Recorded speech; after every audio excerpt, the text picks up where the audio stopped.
Hello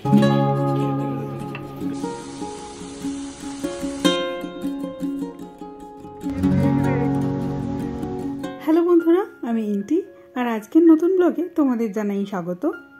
আজ শনিবার আর এখানে বিকেল 4টে মতো বাজে। আর আজ অনেক দিন পর নিজেদের মতো একটুখানি সময় কাটাবো বলে দুজন মিলে বেরোচ্ছি। ব্লগটা আজ এই বিকেলবেলা থেকেই শুরু করছি। আশা করি ব্লগটা তোমাদের ভালো লাগবে। তো চলো আজকের ব্লগটা শুরু করা যাক। এই সময় ফ্রান্সের ওয়েদারটা খুব সুন্দর লাগে আমাদের। জুন মাসের শুরুর দিকে এখানে শীতটা আস্তে আস্তে কমতে শুরু করে আর গরমটাও এখনো সেইভাবে পড়েনি, তাই এই সময়ের ওয়েদারটা খুবই আরামদায়ক। তোমরা দেখতেও পাচ্ছ যে আজ আমরা সোয়েটার পরে বেরোইনি।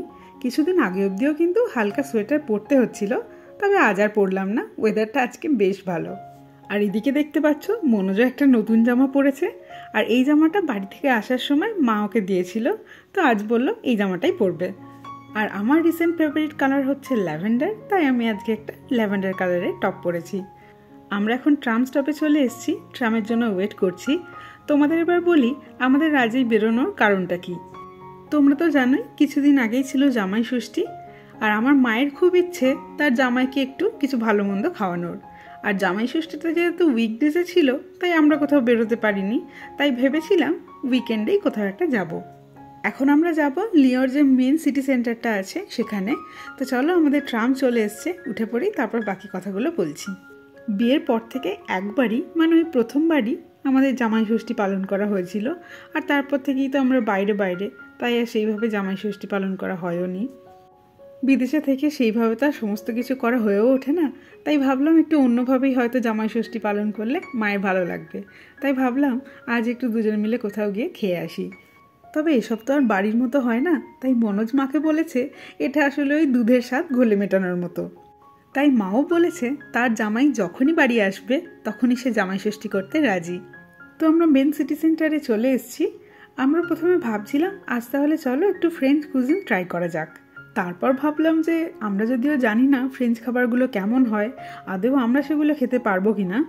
মনোজ আমাকে বললো যে আজ আর এই রিস্কটা নিতে হবে না, অন্য কোনো দিন আমরা ফ্রেঞ্চ ফুড ট্রাই করে দেখব। আর ও নাকি অলরেডি দেখেও নিয়েছে এখানে খুব সুন্দর একটা চাইনিজ বুফে রয়েছে। আর আজ যেহেতু জামাই ষষ্ঠী, তার জামাইয়ের মতামত অনুসারেই সব কিছু করা হবে আর কি। তো চলো আমরা ওখানেই যাব, আর তার আগে একটুখানি সিটি সেন্টারটা ঘুরে দেখব, তারপর ডিনারের জন্য ওখানে যাব। আমি এর উপর উঠি। এবার ঠিক আছে, এসো নাও এবার একটা ছবি।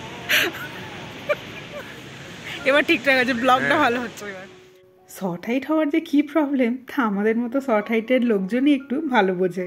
আর পাশে যদি এরকম একটা লম্বু বর থাকে তাহলে তার কোনো কথাই নেই।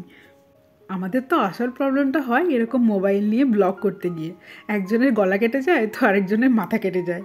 তো ভাবছি এরকম একটা জায়গা খুঁজে এবার একটা ব্লগ করা যাবে। শীতটা যেই একটু কমতে শুরু করেছে, কি সুন্দর সুন্দর ফুল দেখা যাচ্ছে এখন রাস্তার চারদিকে। আর ফ্রান্সের এই লিয়ঁ শহরটা মেনলি গোলাপ ফুলের জন্যই বিখ্যাত। এখানে গোলাপের একটা ফেস্টিভ্যালও হয়। আর লিয়ঁ শহরের মধ্যেই রয়েছে দুটো বড় বড় নদী, রন এবং শোন। তো এই দুটো নদীতে গরম পড়লেই এরকম বিভিন্ন অ্যাক্টিভিটি করতে দেখা যায়। এই শহরের সিটি সেন্টারের নাম হলো বেলকুর। এখানে রয়েছে এরকম একটা সুন্দর ঝর্ণা, কি অপূর্ব লাগে এটা দেখতে। লিয়ঁ শহরটাও খুব সুন্দর করে সাজানো, দুটো নদীর দুটো পাড় দেখলে চোখ জুড়িয়ে যায় একদম। ভাবলাম আজকে এগুলো তোমাদের সাথেও একটু শেয়ার করি। আর এই ঘুরতে ঘুরতে এখন মোটামুটি 7:30 মতো বেজে গেছে। আমাদের তো টেবিল বুক রয়েছে, চলো এবার ওখানেই যাব, যে রেস্টুরেন্টে বুক করা রয়েছে ওখানে যাব এবার। এখনও চারদিকে এতটাই রোদ, একটুও বোঝার উপায় নেই যে এখন 7:30 বাজে। এখন এখানে রাত 10টা অবধি সূর্যের আলো থাকে এবং তারপর আস্তে আস্তে সন্ধে হওয়া শুরু করে। বাড়িতেও যখন আমরা ওই ডিনার করতে বসি তখনও সূর্যের আলো থাকে। প্রথম জানো এগুলো বেশ অসুবিধা হতো, ভাবতাম একটু সন্ধে হোক তারপর রান্না বসাবো, তারপর দেখতাম অনেক দেরি হয়ে গেছে। তো আমরা রেস্টুরেন্টটা খুঁজতে খুঁজতে চলে এসেছি। রেস্টুরেন্টের নাম হচ্ছে চায়না টাউন রেস্টুরেন্ট। চলো এবার ভিতরে যাই, গিয়ে দেখি রেস্টুরেন্টের ভিতরটা কেমন, কী খাবার পাওয়া যায়। ইতালিতে থাকতেও আমাদের খুব প্রিয় একটা চাইনিজ রেস্টুরেন্ট ছিল, মাঝে মাঝেই যেতাম সেখানে। এই রেস্টুরেন্টের ভিতরে ঢুকেই রয়েছে এরকম একটা লাফিং বুদ্ধা, কি সুন্দর লাগছে দেখতে।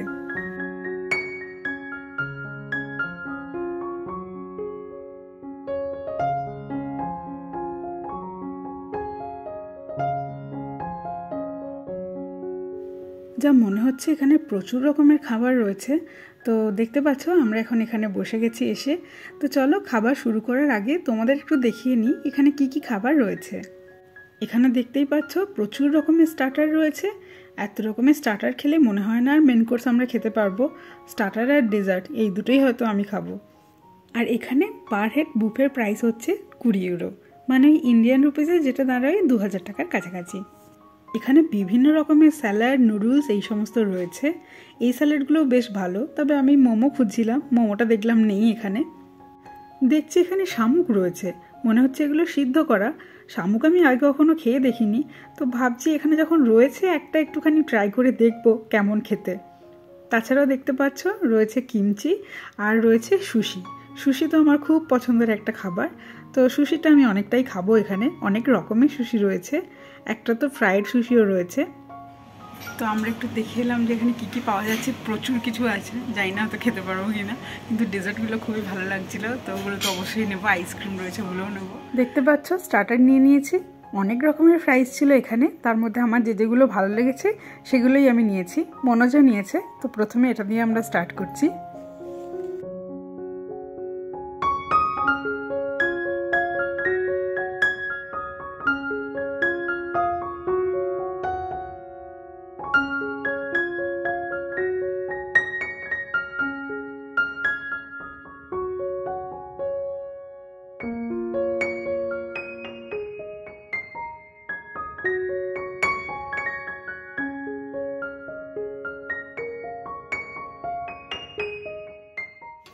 শামুকটা ভেবেছিলাম খেতে পারবো, কিন্তু একদম খেতে পারিনি, মানে গন্ধ শুকিয়ে আর খেতে পারলাম না আর কি, এরকম ব্যাপার।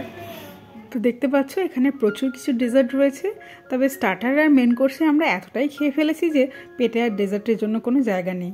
তবে ডেজার্টগুলো দেখতে খুবই লোভনীয়, ভাবছি একটু করে নেব, একটু শেয়ার করে খেয়ে দেখব। আর এত লোভনীয় ডেজার্ট কোনোভাবেই তো ছাড়া যায় না, তো আমরা একটা প্লেটেই নিয়ে নিয়েছি, এটাই দুজনে মিলে শেয়ার করে খাবো। আর আইসক্রিমটা জানি না আমার প্লেটে কিভাবে ম্যাজিক করে চলে এসছে, তাই প্রত্যেকটা ফ্লেভারই একটু করে টেস্ট করেছি। খাবার দাবারগুলো তো আমাদের প্রচণ্ড ভালো লেগেছে, হোপফুলি আমরা আবার এখানে আসব। আর এত কিছু খাবার ছিল, আমরা তো সমস্ত কিছু খেয়েও উঠতে পারিনি। প্রবাসে জামাই ষষ্ঠীটা একটু অন্যভাবে কাটলেও এখানে এসে কিন্তু আমাদের খুবই ভালো লেগেছে। আমাদের ডিনার কমপ্লিট হয়ে গেছে, এবার আমরা বাড়ি চলে যাব। চলো তাহলে ব্লগটাও আজকে এখানেই শেষ করছি। তোমরা জানাতে ভুলো না কেমন লাগলো আজকের এই ব্লগটা। খুব তাড়াতাড়ি দেখা হবে নতুন একটা ব্লগে। ততক্ষণের জন্য ভালো থেকো, সুস্থ থেকো। আর এই ভিডিওটা যদি ভালো লাগে তাহলে একটা লাইক করে দিও।